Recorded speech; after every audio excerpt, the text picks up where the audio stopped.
Hello hello hello बच्चा party, क्या हाल चाल, कैसे हैं आप सभी लोग। स्वागत है आप सभी लोगों का हमारी 15 मिनट सीरीज के अंदर, जिसके अंदर आज हम लेकर आए हैं आपके लिए हेलो बेंजीन।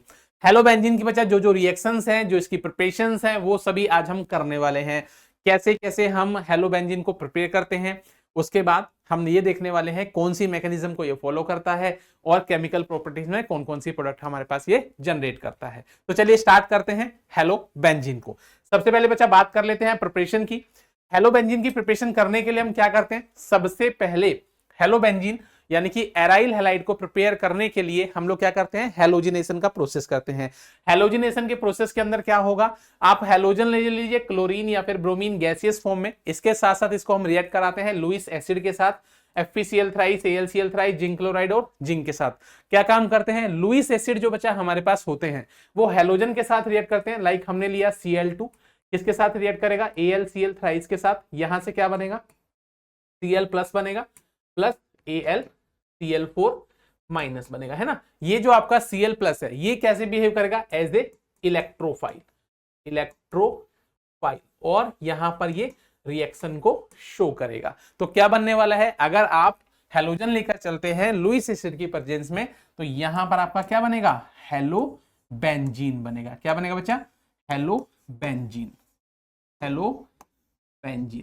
ये हमारा फर्स्ट मेथड हुआ हेलो बेंजीन प्रिपेयर करने का।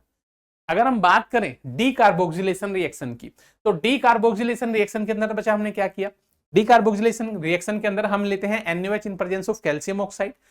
इस केस में हमारे पास क्या रहेगा, when you will take the NaOH in presence of calcium oxide, ये क्या करता है, यहां से डीकार्बोक्सिलेशन रिएक्शन दिखाता है, डीकार्बोक्सिलेशन रिएक्शन। और इस डीकार्बोक्सिलेशन रिएक्शन के अंदर हमारे पास क्या होगा, CO2 यहां से बाहर निकल जाएगा, और जब यहां से CO2 बच्चा बाहर निकलता है तो आपके पास क्या बन जाएगा, यहां से again you will get the hello benzene. फिर से आपको क्या मिलेगा, हेलो बेंजीन मिलेगा। ठीक है, राइट। ये हमारे पास दूसरा मेथड हुआ हेलो बेंजीन को प्रिपेयर करने का। तीसरे मेथड की अगर हम बात करें बच्चा, तो तीसरा मेथड क्या है, फ्रॉम फिनॉल। फिनॉल को अगर आप फास्फोरस पेंटाक्लोराइड से रिएक्ट करा दें, तो phenol react with phosphorus pentachloride to form chlorobenzene. क्या बनेगा, सबसे पहले हमारे पास क्लोरोबेंजीन। क्लोरोबेंजीन के साथ साथ बच्चा और क्या मिलेगा आपको, HCl, साथ में आपको मिलने वाला है फास्फोरस ऑक्सी ट्राइक्लोराइड। ये तीन चीजें आपको यहां से मिल जाएंगी। क्या बना हमारे पास से, क्लोरोबेंजीन। क्या बना बच्चा, क्लोरोबेंजीन। ये आपके पास यहां से प्रिपेयर होगा। ये हमारा थर्ड मेथड है हेलो बेंजीन को प्रिपेयर करने का। यहां पर हमने क्या बनाया, यहां हमने बनाया क्लोरोबेंजीन। चलिए अब थोड़ा सा बात कर लेते हैं इसकी मैकेनिज्म की। अगर हम हेलो बेंजीन के अंदर रिएक्शन की बात करें बच्चा, तो यहां पर second order aromatic bimolecular nucleophilic substitution reaction होती है। यहां पर aromatic bimolecular nucleophilic substitution reaction होती है। ठीक है, इसके अंदर क्या होगा बच्चा, रिएक्शन दो स्टेप में प्रोसीड होगी।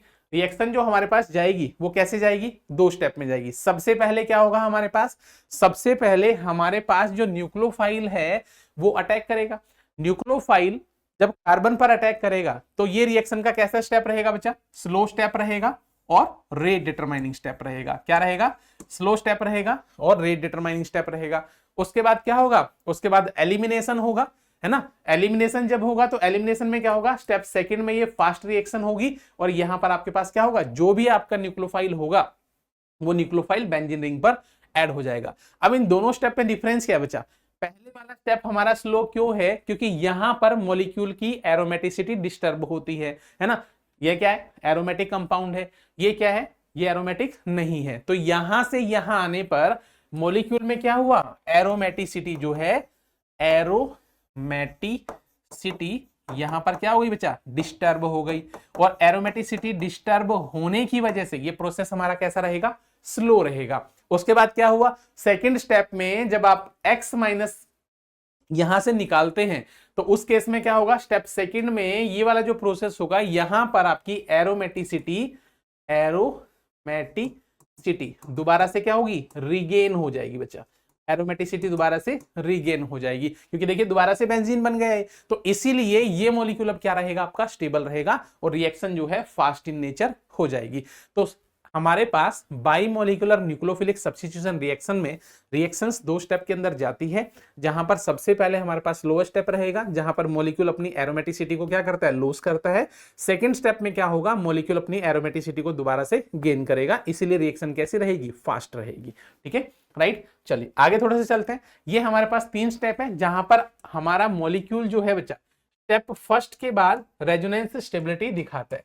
अगर हम बात करें रिएक्शन में फर्स्ट स्टेप में आपने देखा कि हमारे पास क्या हुआ, हमारे पास स्टेप फर्स्ट के अंदर एरोमेटिसिटी डिस्टर्ब हुई।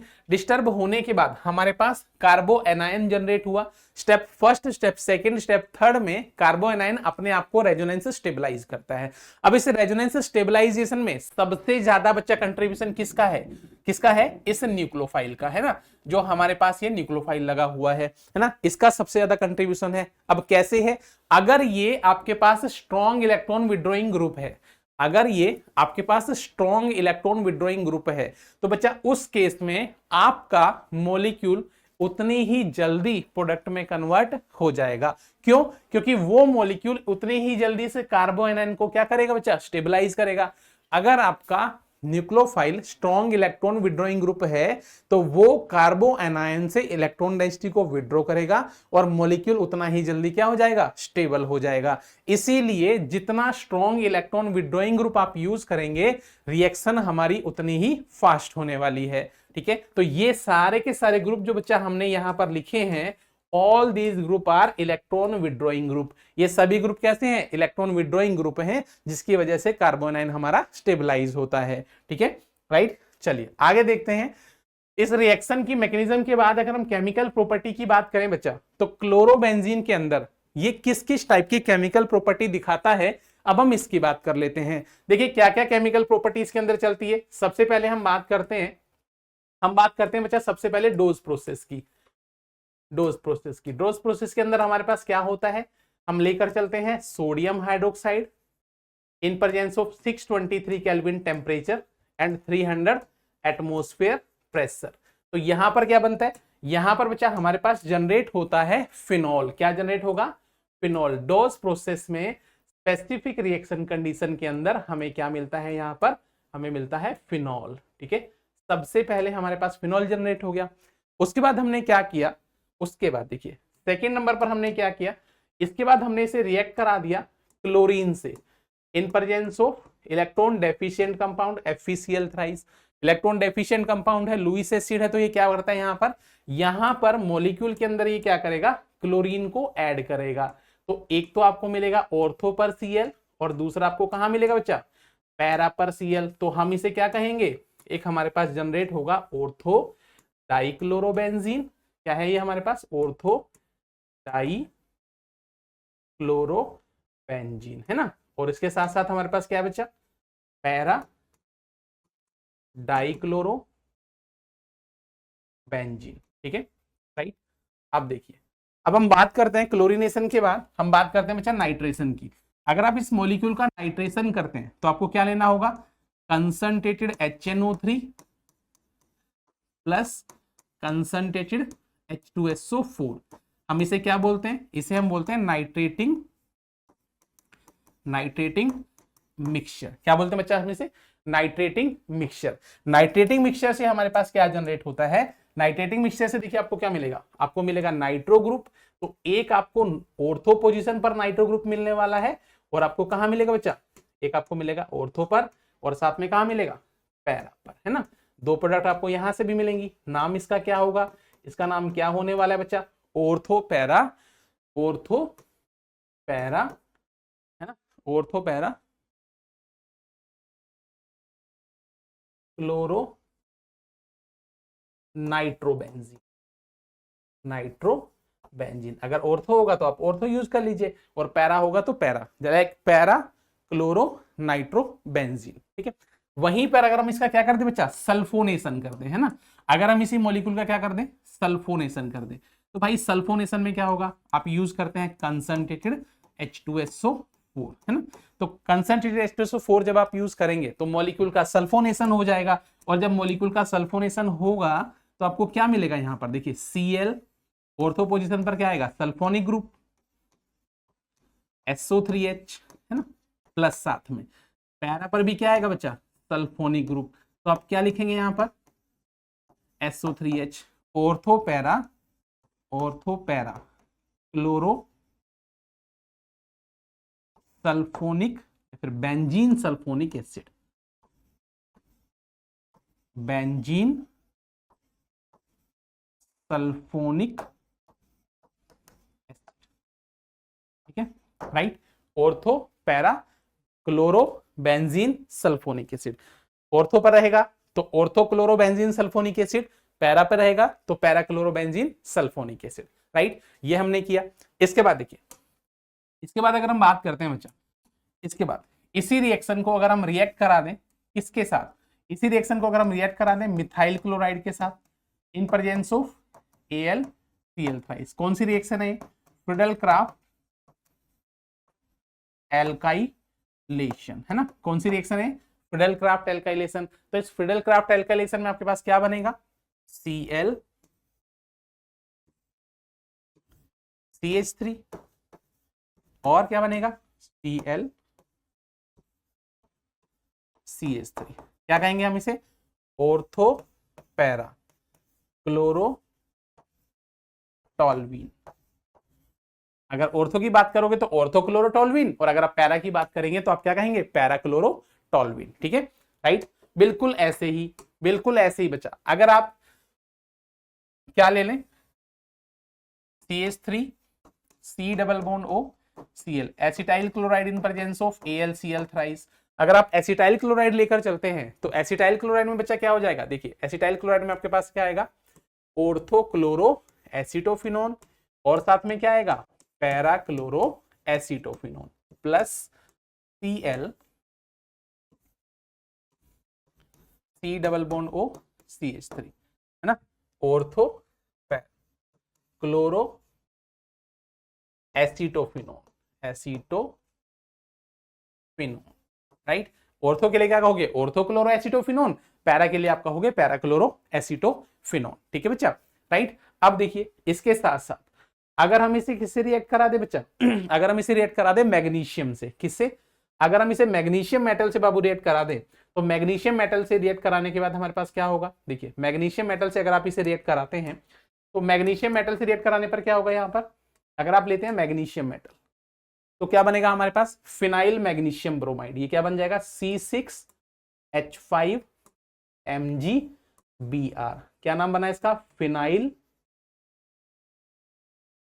मैग्नीशियम ब्रोमाइड, राइट, क्या नाम बनेगा इसका, फिनाइल मैग्नीशियम ब्रोमाइड। अगर आप मैग्नीशियम मेटल से रिएक्ट कराते हैं तो एक ग्रिग्नार्ड रीजेंट आपके पास जनरेट होगा जिसको हम बोलते हैं फिनाइल मैग्नीशियम ब्रोमाइड, राइट।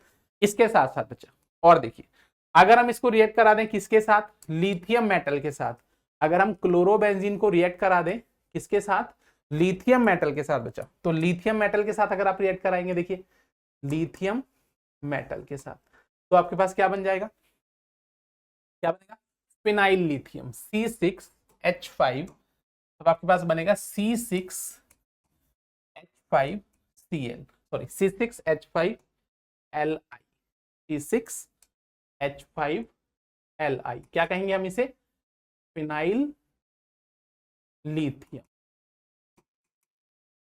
ठीक है, राइट। तो कितनी रिएक्शन हमने पढ़ ली, अभी हमने डोज प्रोसेस को पढ़ लिया, अभी हमने क्लोरोबेंजीन को पढ़ लिया, इसके साथ साथ हमने और क्या किया बच्चा, इसके साथ हमने कंसंट्रेटेड नाइट्रिक एसिड को पढ़ लिया, नाइट्रेटिक मिक्सचर में सल्फ्यूरिक एसिड को पढ़ लिया, सल्फोनेशन में हमने मैग्नीशियम मेटल के साथ रिएक्शन को कर लिया, फ्रीडल क्राफ्ट एल्काइलेशन को कर लिया, साथ साथ फ्रीडल क्राफ्ट एसाइलेशन को भी हमने किया। यहां पर ये देखिए, ये क्या है, फ्रीडल क्राफ्ट एसाइलेशन, है ना, फ्रीडल क्राफ्ट एसाइलेशन भी कर लिया हमने। उसके साथ हमने क्या किया, डाइजोन, उसके साथ हमने लिथियम के साथ रिएक्ट करके फिनाइल लिथियम भी बना लिया। अब और देखते हैं आगे, और देखते हैं कौन कौन सी रिएक्शन है इसके साथ बच्चा। अगर हम इसे रिएक्ट करा दें किसके साथ, अगर हम क्लोरोबेंजीन को रिएक्ट कराते हैं सोडियम मेटल के साथ, है ना, इन प्रेजेंस ऑफ ट्राइथर, तो क्या बनेगा हमारे पास, सोडियम मेटल से आपके पास क्या बनेगा, बाइफिनाइल,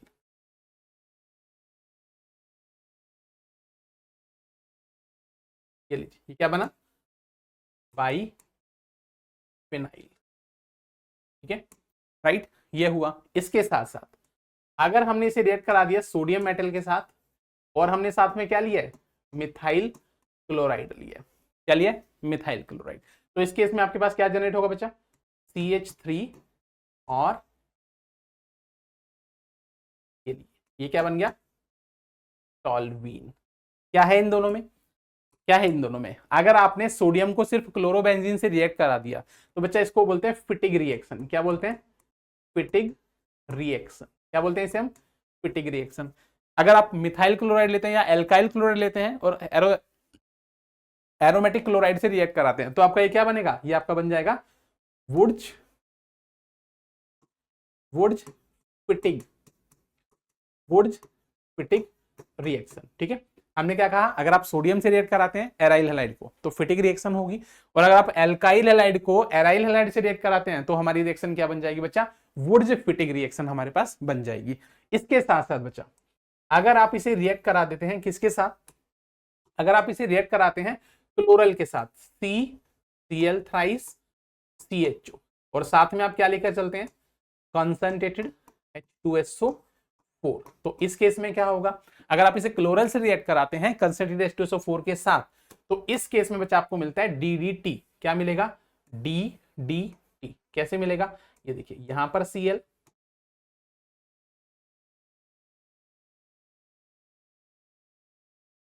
यहां पर Cl, यहां से CH CCl थ्राइस, इसको हम क्या बोलते हैं, D dichloro diphenyl trichloro ethane, dichloro diphenyl trichloro ethane. ये हमारे पास DDT की स्ट्रक्चर हो गई। इसके साथ बच्चा, इसके साथ साथ और अगर हम बात करते हैं, और हमारे पास क्या है, अगर हम इस रिएक्शन को प्रोसीड करा दें किसके साथ, एक्वस अमोनिया के साथ, एक्वस अमोनिया के साथ हमारे पास क्या रहेगा, देखिए एक्वस अमोनिया की अगर हम बात करते हैं, आप लेकर चलते हैं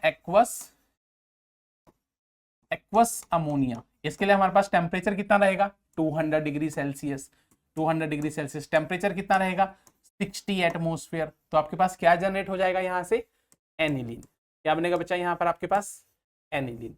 तो ये हमने बना लिया एनिलीन, एनिलीन। अब देखिए एनिलीन के बाद अगर हम ले ले कॉपर साइनाइड, क्या लेके चले बच्चा, अगर हम ले ले यहाँ पर कॉपर साइनाइड, टेम्परेचर रेंज हमारा कितना रहेगा यहाँ पर 250 डिग्री सेल्सियस। साथ में आपको क्या लेना होगा, पिरिडीन भी आपको यहाँ पर लेना होगा। तो इस केस में आपके पास क्या जनरेट हो जाएगा, इस केस में आपके पास जो जनरेट होगा बच्चा ये रहेगा साइनोबेंजीन। क्या बोलते हैं हम इसे, साइनोबेंजीन, राइट। ठीक है, राइट। चलिए इसके बाद देखिए अगर आप क्या लेकर चलते हैं, अगर हम लेकर चलते हैं KNH2 in presence of liquid ammonia, और टेम्परेचर रेंज कितना रहेगा, -33 डिग्री सेल्सियस। इस टेम्परेचर रेंज पर अगर आप इस रिएक्शन को कराते हैं तो इस केस में बच्चा आपके पास क्या जनरेट होता है, इस केस में आपके पास फिर से एनिलीन जनरेट हो जाएगा। क्या कहेंगे हम इसे, ये हमारे पास क्या है, ये हमारे पास है एनिलीन। ठीक है, राइट। और इसी रिएक्शन के अंदर हमारे पास क्या जनरेट होता है, बेंजाइन मैकेनिज्म। क्या चलता है इसके अंदर, बेंजाइन मैकेनिज्म। ठीक है, ये हमारे पास इसी रिएक्शन के अंदर चलता है। बेंजाइन मैकेनिज्म भी हमारे इसी रिएक्शन के अंदर चलती है। ठीक है बच्चा, समझ में आ गई बात, क्या आपको मेरी बात समझ में आ गई। तो ये जो हमने जनरेट किया ये ओवरऑल रिएक्शन है हेलोबेंजीन की, जो हम मैक्सिमम रिएक्शन या मैक्सिमम केसेस में पढ़ते हैं। जितने भी हम रिएक्शंस पढ़ते हैं सीक्वेंशियल रिएक्शन के अंदर, सीक्वेंशियल रिएक्शन के अंदर जो भी आप देखोगे है ना, जितनी भी आप रिएक्शंस देखोगे कहीं ना कहीं आपको ये रिएक्शंस देखने को मिल जाएंगी। ठीक है, तो ये टोटल हमारा था हेलोबेंजीन, जिसके अंदर हमने इसकी प्रिपरेशन की बात की, इसकी रिएक्शंस मैकेनिज्म की बात की और साथ में इसकी केमिकल प्रॉपर्टी की बात की। तो यहां तक बच्चा आपको अच्छे से पढ़ना है सो दैट कि आपका ये पोर्शन तैयार हो जाए। इसके साथ साथ बच्चा बहुत ही जल्दी हमारी फ्यूजन सीरीज भी आने वाली है। इस फ्यूजन सीरीज में जो हमारा फ्यूजन बैच रहने वाला है, इस फ्यूजन बैच में बच्चा हम क्या करने वाले हैं, इस वीक जो हमारा प्रोग्राम रहने वाला है जिसके अंदर हम करने वाले हैं हाइड्रोकार्बन। तो बच्चा सबसे पहले आपको माइंड मैप करवाया जाएगा हाइड्रोकार्बन का, और हाइड्रोकार्बन के माइंड मैप के बाद आपको जो टेस्ट हम डीपीपी देने वाले हैं 30 से 35 क्वेश्चंस की, उसको भी आपको सेम डे पे डिस्कशन किया जाएगा। तो तैयार रहिए हमसे मिलने के लिए फ्यूजन बैच के अंदर भी। तब तक के लिए टाटा, बाय बाय।